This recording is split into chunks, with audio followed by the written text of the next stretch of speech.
You're standing in the Colosseum. 50,000 Romans are screaming around you. The sand beneath your feet is soaked with blood. A gladiator raises his sword, the crowd roars, and the emperor's thumb decides if you live or die. That's the image we all have of Roman justice, isn't it? The ultimate test. Fight well enough, and maybe, just maybe, you walk out alive. But here's what they don't tell you in the history books. Here's what Hollywood conveniently leaves out. For the vast majority of Rome's condemned, the Colosseum was never an option. The arena? That was actually the merciful choice, the quick way out. Because there was another sentence, one that didn't give you the dignity of a crowd, one that didn't give you the mercy of a swift death, one that the Romans themselves called the living death. And it was designed to break you slowly, piece by piece, in absolute darkness, until there was nothing left of the person you once were. This is the story of damnatio ad metalla, condemnation to the mines. And once you understand what really happened in those depths, you'll never look at Roman justice the same way again. What I'm about to show you is going to fundamentally change how you see the Roman Empire. Because every marble column, every golden coin, every architectural wonder you've ever admired, it was all built on a system of suffering so calculated, so efficient, that it makes the Colosseum look like child's play. Let's descend into the darkness. We need to start by understanding something crucial about Roman society. They didn't think like us, at all. When we think prison, we think rehabilitation. The Romans? That concept would have seemed insane to them. Prisons like the infamous Tullianum were just holding cells, temporary spaces before your real punishment began. Because Rome wasn't interested in reforming you. Rome was interested in making an example of you, and they had perfected something far more terrifying than execution. They had perfected erasure. The moment a Roman judge pronounced those two words, ad metalla, to the mines, you cease to exist as a human being in the eyes of the law. Your citizenship? Revoked instantly. Your property? Seized by the state. Your marriage? Dissolved? Your children? No longer legally yours? You couldn't own anything, inherit anything, or even write a will. The Romans had a specific legal term for you, damnati, the condemned. You were reclassified from person to instrument. You became a tool owned by the state, with the same legal rights as a plough or a hammer. The Roman legal scholar Ulpian wrote that those condemned to the mines lose their liberty and their citizenship by virtue of the punishment itself, even before they arrive at the place of punishment. You were legally dead before you ever saw the mine. So who received this sentence? Common criminals, yes, but also political enemies, prisoners of war, and especially Christians. Early Christian writers like Tertullian and Cyprian called it what it was, state-sponsored murder stretched across years. But here's the genius of damnatio ad metalla. It was profitable. The Roman Empire ran on minerals, silver for coins, gold for temples, iron for weapons, lead for aqueducts, marble for monuments. Mining these resources was brutal, dangerous work that killed free laborers rapidly. So Rome solved two problems at once: punishment and production. Spain's silver mines at Rio Tinto, Dacia's gold mines, Egypt's stone quarries at Mons Claudianus. These weren't just punishment sites, they were the economic engine of the empire. That coin in your purse, probably mined by a condemned prisoner. The marble on the temple, cut by someone who'd been erased from society.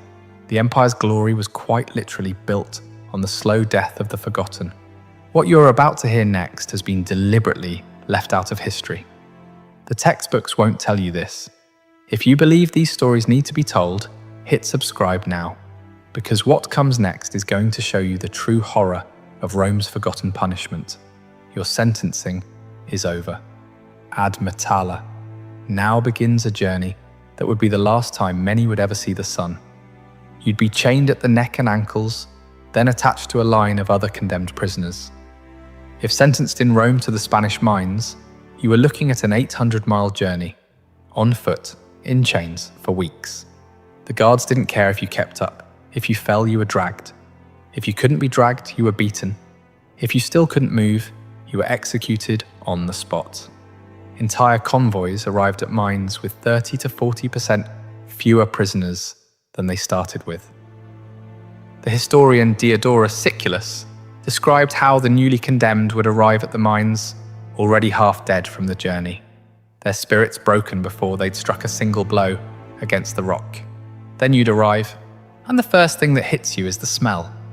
Sulfur, rotting flesh, human waste, sweat, smoke from oil lamps, a stench so overpowering that new arrivals would vomit immediately.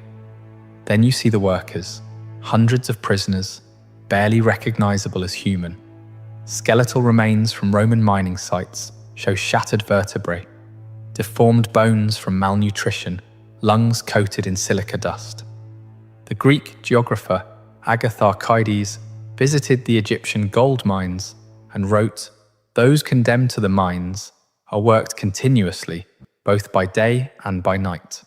No relaxation is given to the sick, no consideration for the weak. All are compelled by blows to keep working, until overcome by ill treatment, they die in the midst of their torments.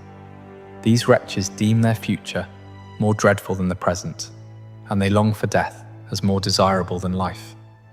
You'd work in 10 to 12-hour shifts. In underground mines, you'd descend hundreds of feet into absolute darkness. The only light came from tiny oil lamps that barely illuminated the rock face and filled the toxic air with smoke.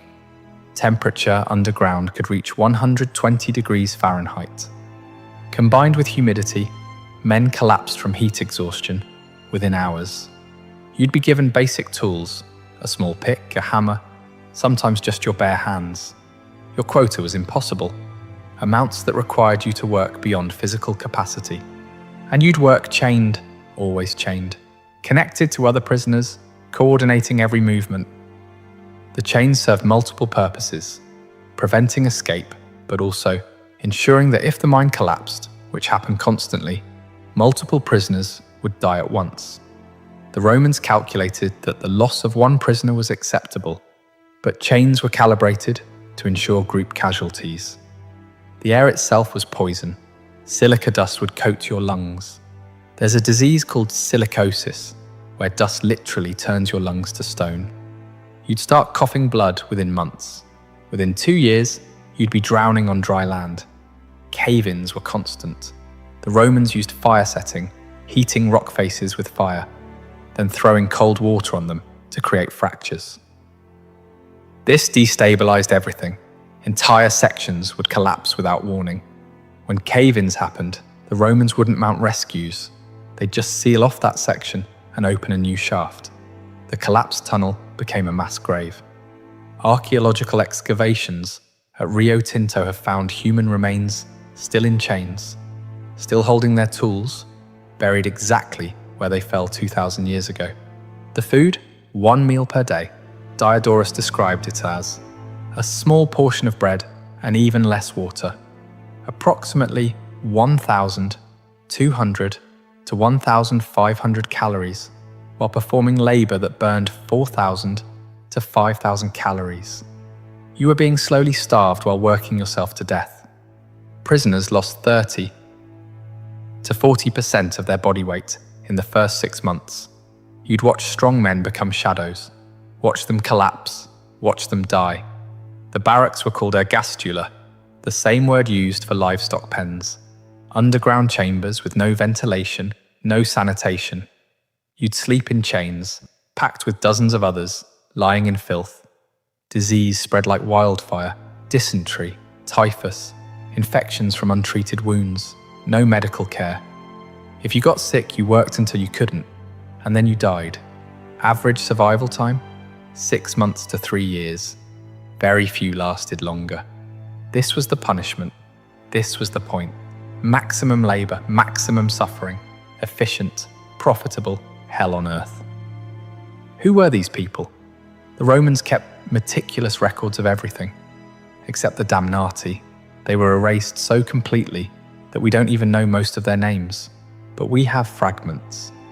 We know from Christian martyrologies about people like Potamiaina of Alexandria, condemned to the Egyptian mines. We know about 40 Christian martyrs sent to the Phano copper mines in Arabia. Bishop Cyprian wrote letters to imprisoned Christians in the mines, trying to offer comfort to people experiencing unimaginable suffering. He wrote, "The world regards you as already dead, but in reality, you are more alive than those who condemned you." You can feel the desperation in his words. We have brief mentions in legal documents. A papyrus from Egypt records a man named Serapion, just his name, condemned ad metalla for theft. What did he steal? Did he have a family? How long did he survive? We don't know. That's what erasure looks like. But archaeological evidence is telling us more. Excavations have uncovered graffiti